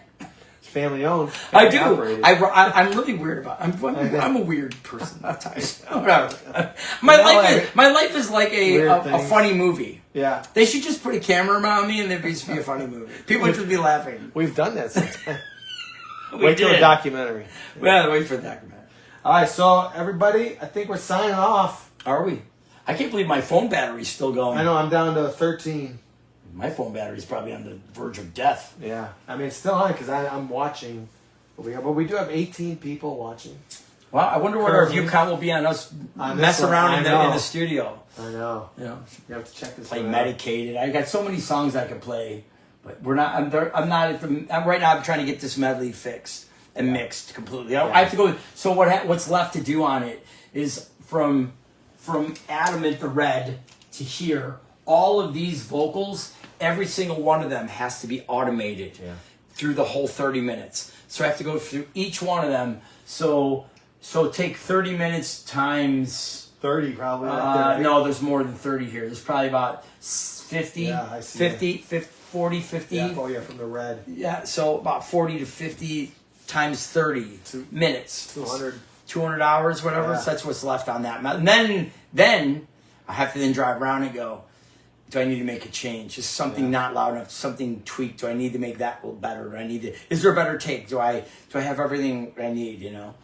It takes a little bit of time. It's a lot of work, but once it's complete, it's accomplishment, and I'm past it, and I move on to something else. And we can bring it to all of us. Well, I'm hoping that my goal would be to have this. We have a window gap next Monday, Tuesday, Wednesday, where we're off. We play, Wednesday, Thursday, Friday, or 2 Fridays, Saturday, and Sunday this week, and we'll have off Monday, Tuesday, Wednesday. Usually Monday is a grocery shopping, do laundry, clean things, or fix things that are around the house.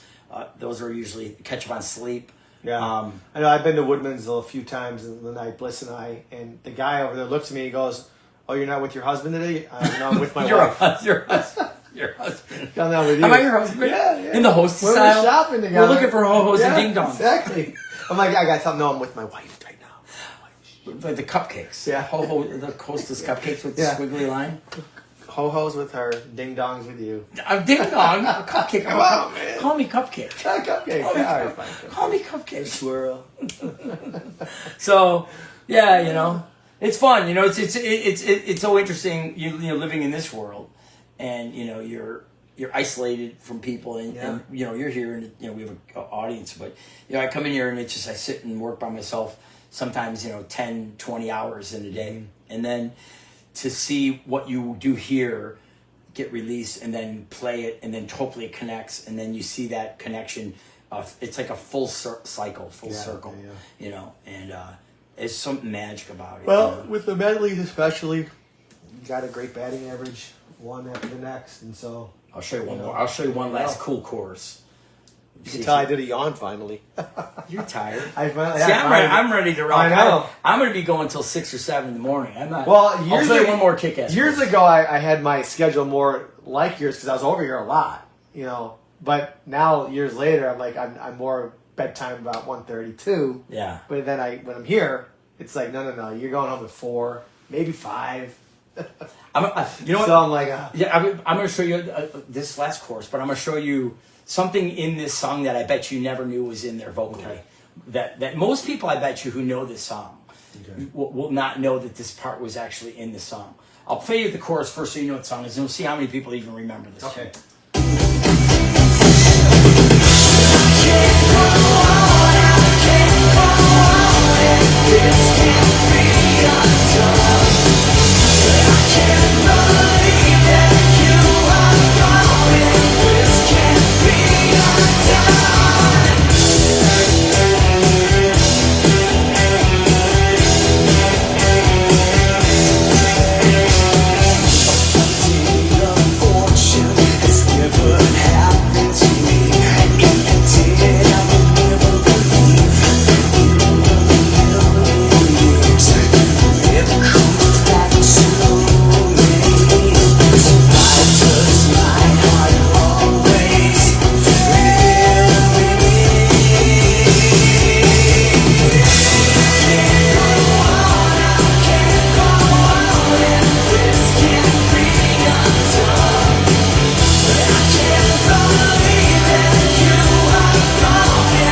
Here's something that you probably never knew was in the song. Okay. Let me just solo out first the chorus. I'll just pull up just Nick. This is just Nick's vocals. Oh, I can't go on, I can't go on, and this can be undone. Can be undone. Yeah. Be undone. So that here's a vocal that I bet you never knew was in this. And most people don't know all these vocals. In fact, I'll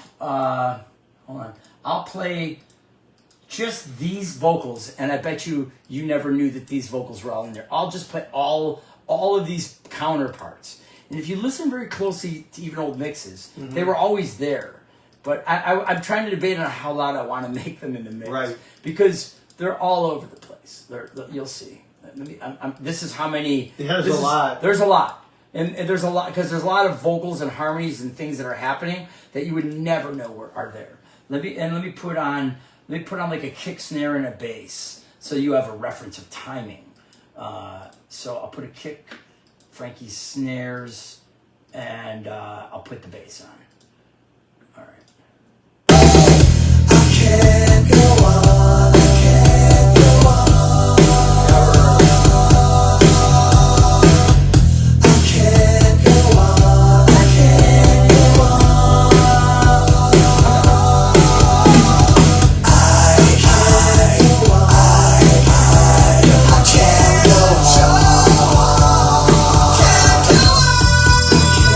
go on.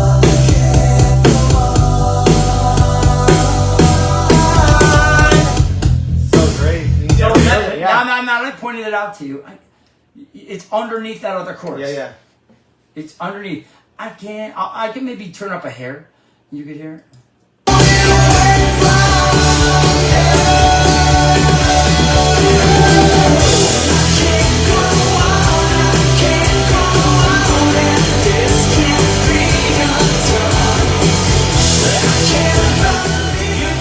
think that's a The keyboard? only one I would say that I remember through hearing this is Nick's. The real how I can't go on like that one. That one I've recognized. So I could turn that up. I could turn that up in the mix. So let's go back to that vocal. It's I can't go on.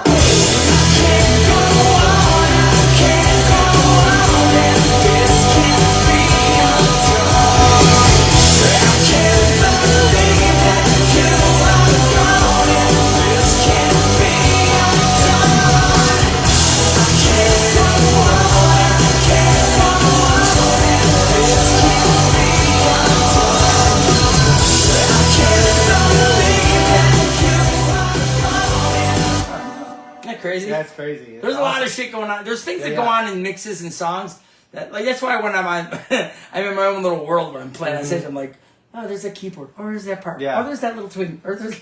Yeah, it's really pretty though when you There's some cool. see it all. I mean, like in Monster, I showed you that the orchestration of Monster. Right. I could mix that song 3 different ways. I can mix it as a rock song, an orchestral song, or a gothic song. I can literally change the whole direction of that mix just by what element I turned up louder than the other. You know what I mean? Oh yeah. Whether I love that because it reminds me. You and I will sometimes sit there. We've done it with like some Rick Springfield songs. We're like, there's 2 choruses in this. Yeah. There's 2 different parts in this whole chorus, and he can do whatever one you want to go with, you know. It's fun doing that, you know, to create things. Where's Medicated? It was right by your side. What a great song. Sing. Yeah, I like Sing. I know. It'd be a pretty cool. It's a great chorus. And a great guitar intro. That whole. I had wrote that little riff. That riff. I wrote that riff on an acoustic, sitting at home. This. Yeah.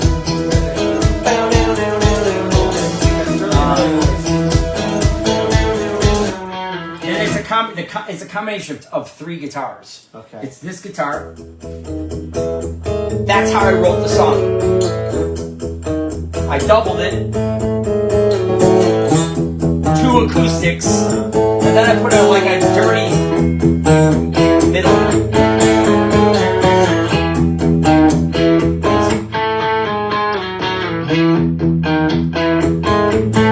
That's what makes the whole song, you know? Yeah. Beside, if I should stay, if I should go, I'm worried.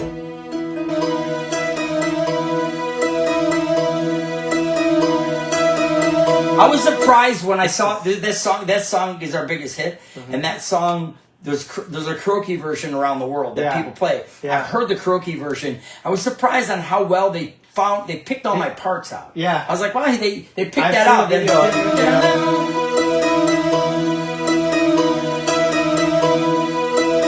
I should find that and use it in the documentary. Point out that I think we have it. I think you should point it out. Did I point it out to you? So we could specifically do that. I was surprised they picked that out. Yeah, I can picture like a younger guy that's playing it. I just like, you know, somewhere in Asia, I think was a kid. I'm just like, I was surprised that they picked out.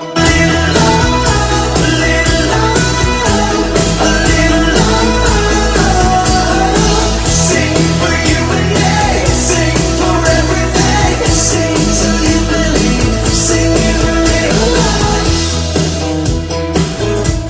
Kat has joined us from the UK. Good morning. Oh, Kat. Good morning, Kat. She's having her coffee. Yeah. She's like, I gotta go to work. What are these guys doing at 2 in the morning? How awesome to wake up and watch you guys as I get ready for work. It's fun. Very fun. Summer's Gonna Last Forever. We just recorded that. Okay. There's a guitar part in Summer's Gonna Last Forever. That was pretty cool. Oh, I love it. There's one of my very first. Summer's Gonna Last Forever in the verse. Mm-hmm. There's a guitar, and I never played it live. And I was like, if we put the song back this time, I gotta play that guitar. Yeah.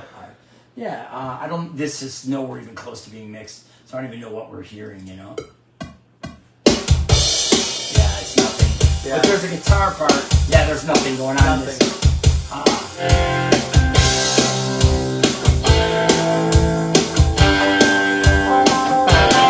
There you go, Kat.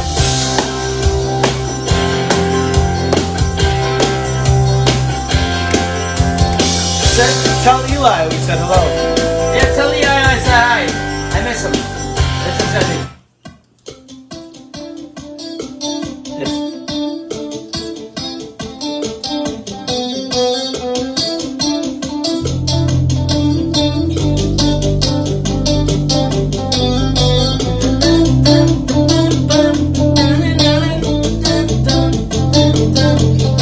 I know every song has so many melodies that you can pull this and make a whole new song out of it if you want to.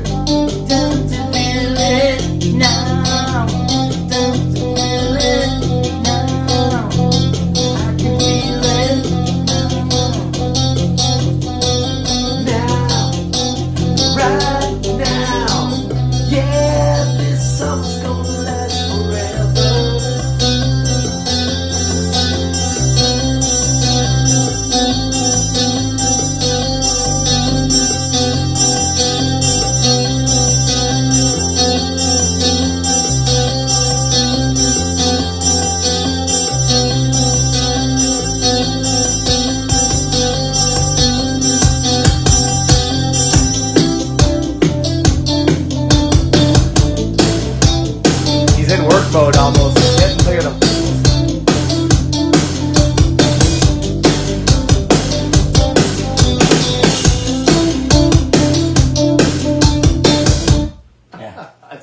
I love it. I can sit here all night. I do sit here all night. I'm not talking about I could. Yeah. I do. Like every day I know. of my life. Yeah. Till the non-Dave time. Well, people, we need to order T-shirts. We got to get a few things going.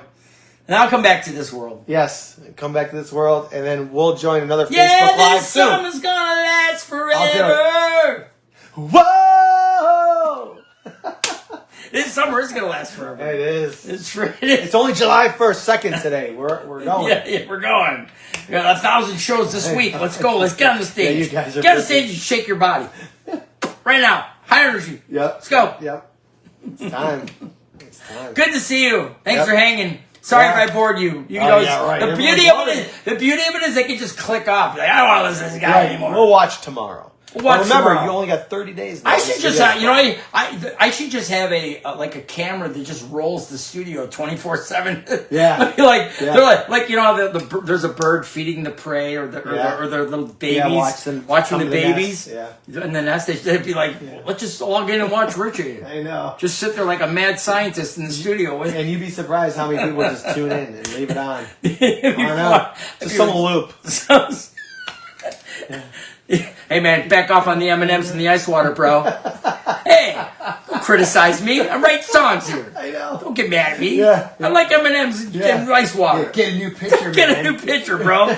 I have 7 of them. I have 7. know. 3 in the dishwasher.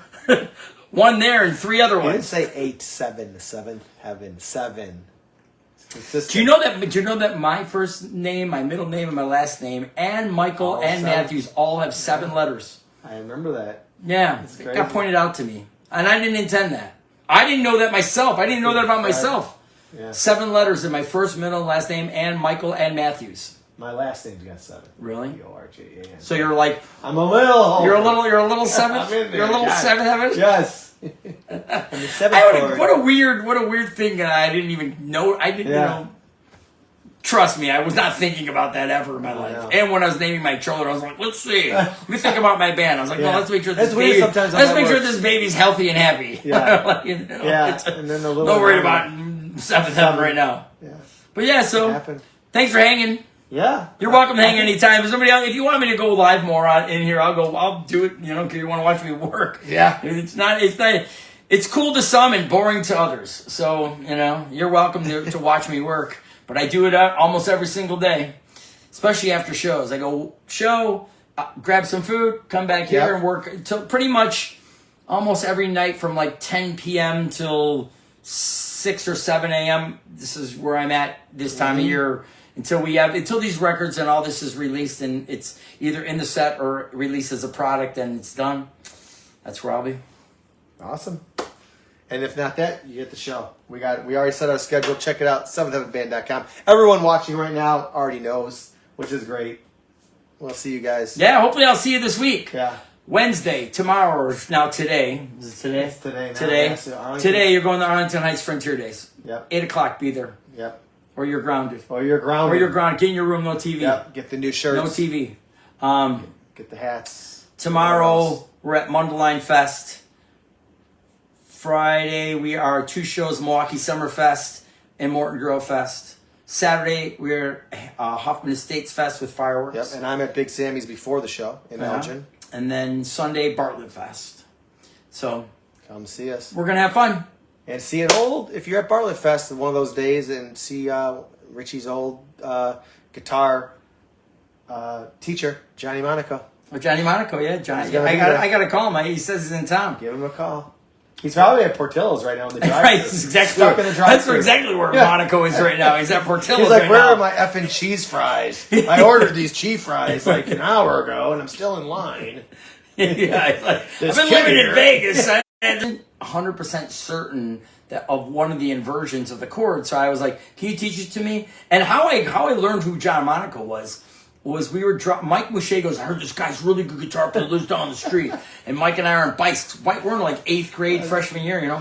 I love these stories. I'm like, yeah, we're driving down, and he goes, I think he lives here. And I was like, wait, I think I hear a guy playing guitar, and he's got his window open, he's playing Ingve. And I'm like, at the time, Ingve Malmsteen was like really good, and not that he's now, he's always been good. I mean, he was like, but at the time we were like, who's this Ingve guy? Yeah. How do you say his name? Yeah. You know, Yeah. The why? and I'm like, man.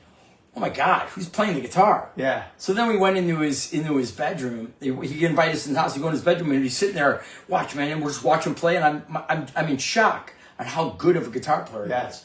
He's like, I play guitar, here's some candy, and I'm a black belt. He is a black belt. Yeah, I know. He is. So I'm like, oh my God, this guy's great. So then he turned me on the loudness, which is why I have that loudness Japanese band. And he played the whole like Rock and Roll Crazy Nights and Like Hell and all this. He played it for us. I was so influenced by loudness that is the video of the song that we played to at Oliver's when we played to win to go on Putting on the Hits.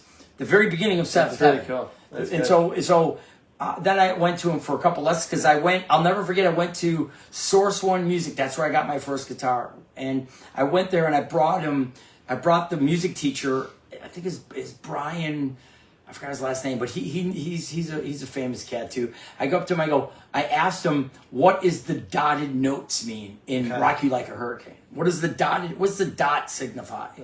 It's time and a half. Okay. But at the time I didn't know. So I would ask theory questions. And sometimes they couldn't give me I think it's Brian Moran, I think.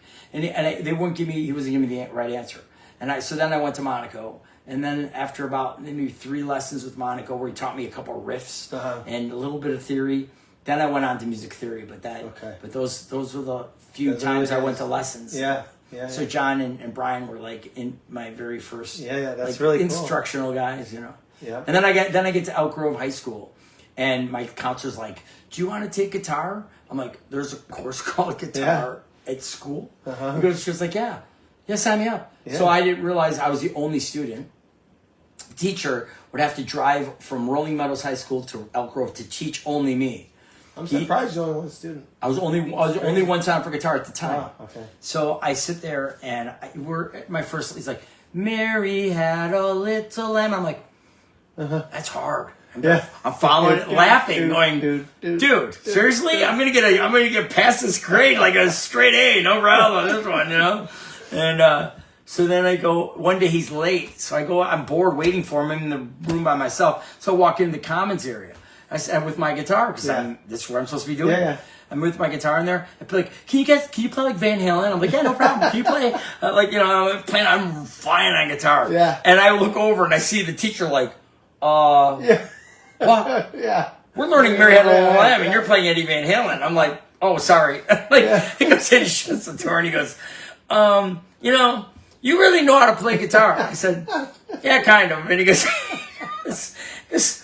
why am I teaching you? Why are you in my class? I go, I don't know. To pass? Yeah. And he goes, listen, man, because I don't want to have to rush you every day. He goes, I'll say you were here if you don't get in any trouble. If I see you in 8th hour for music theory, and I'll say you're here, I'll mark you as here. Fair enough? Stay out of trouble. No problem. Stay out of trouble. He passes me. So I'm like sitting there, no problem. I go up to him. Did you not see the picture of me playing the Thirsty Whale on Sunday with Seventh Heaven? Like Seventh Heaven this week. I'm playing in the V Show. I'm playing in the Battle of the Bands. My picture's on the wall all over the school. You don't see that? All the shows I'm doing? I'm playing gigs. Yeah. Seventh Heaven's gigging. It's like in Rolling Meadows. It's fucking by like, I'm teaching that guy Mary Had a Little Lamb. No, you're not. That's so funny. Awesome. We already had original songs by then. We probably had like 30 or 40 of them at that time. Like, okay, whatever, man. Let's learn Mary Had a Little Lamb. No problem. I walk in my cap and gown. People are like, how'd you go there? Don't worry about how I got my cap and gown. It's so funny. All right, we gotta go. We're just blasting. Okay. All right. Good night, guys. Good night. Well, good night to you. We're keeping working. It says low battery too. Yeah, it's fine. Yeah, see my studio. Awesome. All the keyboards. Okay, we're out.